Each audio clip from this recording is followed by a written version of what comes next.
સ્થાનિક સ્વરાજની ચૂંટણીને લઈ છોટાઉદેપુરમાં ભાજપની સેન્સ પ્રક્રિયા શરૂ થઈ। બોડેલી ખાતે ભાજપના નિરીક્ષકો દ્વારા જિલ્લા પંચાયતની 32, તાલુકા પંચાયતોની 150, બોડેલી નગરપાલિકાની 28 બેઠકો માટે ઉમેદવારોની સેન્સ લેવાની પ્રક્રિયા હાથ ધરાઈ છે। આ સમગ્ર સેન્સ પ્રક્રિયા ભાજપના પ્રદેશ નિરીક્ષકો મ્યુરિકાબેન જાદવ, ધારાસભ્ય સીજે ચાવડા અને ધારાસભ્ય રાકેશ દેસાઈ ઉપસ્થિત રહ્યા હતા।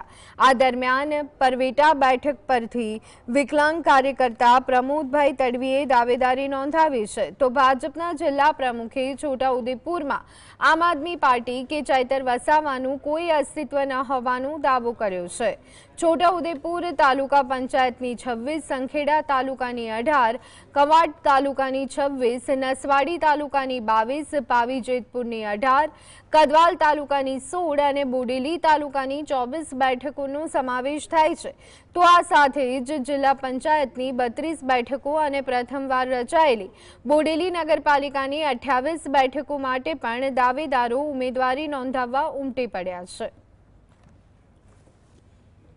ભારતીય જનતા પાર્ટી દ્વારા જે પણ ઉમેદવારને ટિકિટ આપવામાં આવશે કે લડવા માટેનું કહેવામાં આવશે એની સાથે દરેક કાર્યકર્તા જોડાશે। ચૈતર વસાવાનું કે એવું કંઈ અહીંયા છે નહીં। ફરીથી 32 જિલ્લા પંચાયત અને તમામ તાલુકા પંચાયત છોટાઉદેપુરની અંદર ભારતીય જનતા પાર્ટી જીતશે। 2026માં અમે ટિકિટની માંગણી કરેલી છે, તો એની અંદર પણ અમે જંગી બહુમતીથી જીતશું એટલું અભ્યર્થના। ઘણા ઉમેદવારો માંગણી કરી છે, પણ પાર્ટી જેને ટિકિટ આપે એને આપણે વિજય બનાવીશું।